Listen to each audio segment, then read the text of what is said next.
The song says, I love you, I love you. Yo, folks have been asking. They said, when is Rod and Sean gonna get together? Herman says, the man, the myth, the legend. I do wanna, I'm gonna just jump, if you don't mind, guys, I'm gonna jump right into a question here. One thing I've noticed, man, you have a heart for musicians, and this is a real question. Because I've noticed that, like on Instagram, those musicians who are, a lot of musicians who are teaching and who are doing different things, I notice you're always in there just giving support. I mean, I don't know if anybody has seen this, y'all let me know. But one thing I've noticed with Rodney is it's very difficult sometimes to find musicians who are at a certain level and a certain caliber, and they almost are always giving back. I notice you'll see Rod, if you go and look at his Instagram and you see different things that people are posting, Rod is in there liking their stuff, commenting. You could be using your influence for other reasons. And I just want to know, what is it about? Why are you giving back to that degree and helping out just everybody? Like, what's your mindset, man? What fuels you, and what drives you? Well, somebody supported me, so Yes, they keep on giving. That's self-explanatory. man. Somebody had to pour into me, so Yeah, man. I'm not the only person on earth that God gave this gift to. So, I'm gonna support any and everybody. One follower, a million followers. Don't Wow, nobody have man. to be following me. So, I always appreciate the support. But anytime I can show some gratitude and encourage somebody else, I'm gonna definitely do that, because encouragement goes a long way, whether anybody knows encouragement. So Well, we just want to tell you, just as representing this community, I want to say that we see you, man. We see you out there supporting us. Again, it's an honor, man. It's just an honor for you to be here with us today, man. So here's a question I have for you. I'd like to ask you a question about production. The first question I have is, how did you start? Because one of the things that you are really good at, like when I look at your videos, I feel like the production quality on each video is so dang high, man. Like, and I'm wondering in terms of the speed that you're able to crank these out, because a lot of the musicians here, they want to do that. They want to play the piano, yes, but they want to put songs together.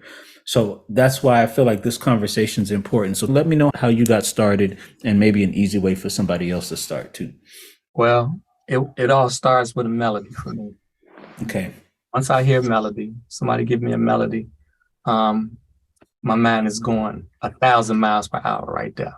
Like, Mm, what genre are we going for? What vibe are we going for? What's the beat? What's the substance of it? mm, Who is this melody for? And that's where my mind's like, I want to sit in the seat of especially the person that the melody is coming from. I never okay. I never want to disrespect the melody, because Wow. the melody comes first. The melody comes before anything that a producer or anybody can feel that they can place on their own. So, I take the melody, I have a conversation, where's this melody going, and what do you hear all in this melody before I start throwing in my 2 cents. I hear music all the time in my head, and I try to make sure that I take myself out of the sequence, especially when I'm working with other artists. You know, Okay. at the end of the day, this is their baby. I don't want to take nobody's baby and abuse them. If somebody give me a melody, I don't want to take it and beat it over the head. Be like, here, this is what I created, and there's nothing that person may have had in mind. So I'm very careful at how I approach production. Just Mm. that guidance. And so there's a melody. Then once I have the conversation as far as where this melody is going, I'll take the voice note and I throw it right into Logic. Okay, so you download, you save the melody, or you save the vocal, or if it's like a song. Let's take Yeah, a song for instance, because that's, you do a lot of that. Like, so you basically download the audio for that song and you throw it into Logic, basically. I import it into Logic and I strip away their instruments. Like, I'm able to strip away all of the music and then still have the vocal present. But I still go back to the music for a reference as far as what it is that they were trying to Mm. give me. Like, so somebody give me a song that they want me to produce. They have a whole reference with a whole, somebody singing and everything, a demo. So I'll listen to the whole song. I'll strip away the music and just have the vocal by itself, place the vocal and everything, get the BPMs, make sure I'm lining up or unless they send me like, well, hey, Rod, this is what the BPM is. So I load all of that into Logic. And then I'm listening to, first I never go to the intro first. I leave that for last. I want to make sure that Oh, really? I don't think intro right off bat. So intro's last. Yeah, intro is last for me because I want to dive into how this song is going to start building. The intro is like it is the introduction of this song that we're creating right now. So I dive into the verses, the choruses, the bridges, the breakdowns, the hooks or vamps or whatever's going on. Then once I get an idea of how structured that's going to be, then I can go to the intro and be like, you know what, this intro needs to go like this so it can introduce this song. Each song has its own different life. Yeah. So, but that's how I approach music at this stage of my life. Wow, man. This is, I mean, I feel like this, what you're saying right now it's so profound. I'm trying to even think of a follow-up question, but let me, this is kind of a side question. So sometimes a song has an existing BPM, but a lot of times it may not, if it's just a soloist that's just singing. Do you approach those two things differently? So this is what I do to make sure because as musicians, as producers, what you want to do is make sure you stand into the heartbeat of where music is right now. Like, I always go back to like, what are the top 100 songs, in whether it be R&B, pop, rock, any type of genre.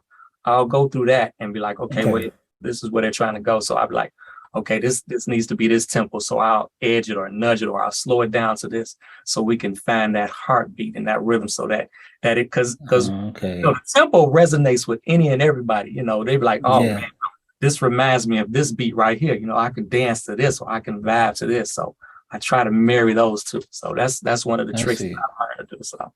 So that's for songs that have the established like that there's a clear structure there. But let's say there's one that's someone just saying, because you've done a couple of those too, where you're just accompanying somebody who did a solo or something, and when you're throwing that in, are you thinking of rhythm then too, or you're not really? It's just the melody now mostly that's carrying that, kind of how you think about that process. Yeah, the melody can carry that, and then if the tempo or the beat comes in, I'll join and marry those two later. There's many different approaches, I guess, that I take. Like off of my my Him and I project, there was a lot of music that I took off of social media, and there was not necessarily a beat to it, but I kind of took what there was doing, and then I kind of joined it with a vibe that I had, and then created with that. So yeah, tempos and beats they vary from whatever it is that I'm in at that particular time. So. Hey, Siobhan, if you could do me a favor, pull up Rodney East website, Spare the Rod Productions. Can you drop that in the link for everybody so they can kind of see and have a reference point for kind of some of the stuff that he has going on? And then, Rodney, I want to get to some of these questions real quick. Okay, we got some production questions though, but so I want to see if I'm trying to see where they start. The first one looks like it comes from Doug. Do you have preset templates and plugins that you go by each session to keep a consistent sound online? Most definitely, I do. So I have one main template that I work out of Logic. Okay. Anything that I'm working on or I start production on, I upload my template. I'll tweak it every now and then, when I get new plugins, but I have one main template that I work out of so that when I'm working on something and I know I'm trying to get music out and stuff done, I'm not looking for a lot of things that I know that I'm going to use all the time. Mainly my piano, mainly my Rhodes, some pads, my drums, so I Are have there specific type of drums that you're using like I have for that? I have a whole lot of drums. My Okay. template consists of I got a lot of samples that I was able to get from Teddy Riley. But you know, one of the things that you're saying too that I think is really cool is how you don't just jump in and do things like everything that you're doing. Like when someone you get a melody, it's like you're taking the time, and the first thing you said is you take the time and you just kind of examine the melody. You're trying to examine the feel of it, and then you're going out and doing the research. You're just not just saying, "Oh, let me just start a song." Like the That prep work. wouldn't be fair to whoever's asking me to work with them. Like if you calling on me to do some work on your project, you're gonna get me and everything that comes with me. I'm Yeah. never gonna shortchange anybody because at the end of the day, my name is attached to this. So Right.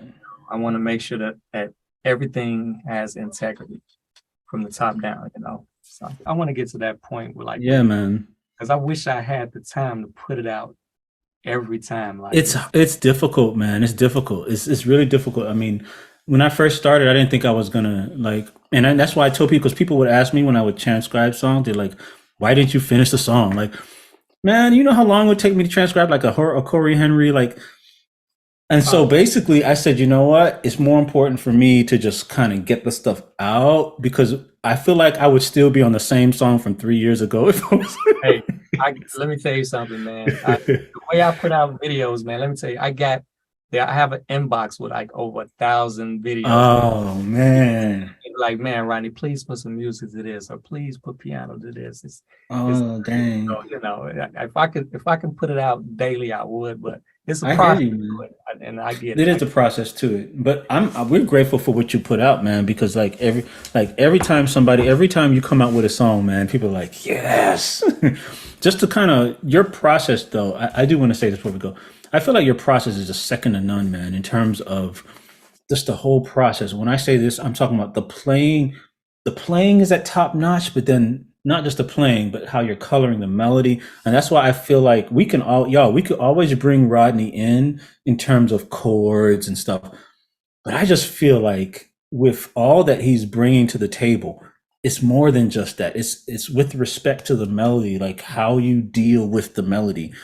To me, the thing that you said at the beginning, that's the thing I just want to sit on that for a little while, man. Just kind of sit on that because I feel like that's the key right there. I feel like you gave your best stuff at the beginning. I know you guys are wanting the plugins and all that, but what he said about the melody and how he respects it, and I think he said, I would never disrespect the Delita, can you put that in the chat for me? Because that comment to me just kind of it just stood out that he never wants to disrespect the melody because so many of us musicians, we know all this stuff. We just learned this dope stuff from Sean. And so now when the melody comes here, our thought process, how can I put in the dope? How can I put in the dope move? But Rodney's saying no, he's not thinking of it like that at all. Y'all understand what I'm saying? He's thinking of the melody first. What if he could never use? I remember. Let me just say this real quick, Rodney. I remember learning when I would be. This was years ago, but I would learn these dope moves, and I would be at church like performing, and I'm like, when am I going to use it? I would try to force the move into the song. You understand what I'm saying? Like, so I would have the chord progression. I would try to force it into the song, and it wasn't until like the transcription has taught me so much that you could know stuff. But I think at the beginning I was talking about your restraint, how there's so much stuff that you know, and that's not even how you're thinking of it at all. You're thinking of the melody itself and what will actually enhance that. I think is just a very mature way to look at things. So I just want to commend you on that, man. I think you're the best to do it, man. I definitely want to come and bring you back in for some just to kind of see the kind of how your process from beginning to end. I think would be really cool. But I don't want to talk your head off. But yeah, man. So that was, and let me go read some comments. If there's anything else you want to say, I want to get to some comments. Your creativity at the end of the day is your creativity. Nobody can take away what you have created. And I Wow. hope you understand when I say that. Like, I can never do what Sean does, but I can do my best at being me, and A lot of people might What? not like it, but, this is my best, and This is crazy, man. William Phillips says he was driving and he refused to miss Rodney East, so he's coming in his car, and he wants to let you know he's coming in from his car, man. I oh, yeah, got I appreciate you. Don't have no accident out there now, man. Oh, yeah, yeah. No, it looks like he's pulled over. He looked like he pulled over in like a Dollar General. And then we got Delita says the God Made It Fail video took me out to the king. Y'all got to check that one out. Wendy says thanks Rodney, thanks Sean. Delita's never disrespect the melody. Zion says and how the bass line complements the melody. So again, Rodney, thank you so much, man.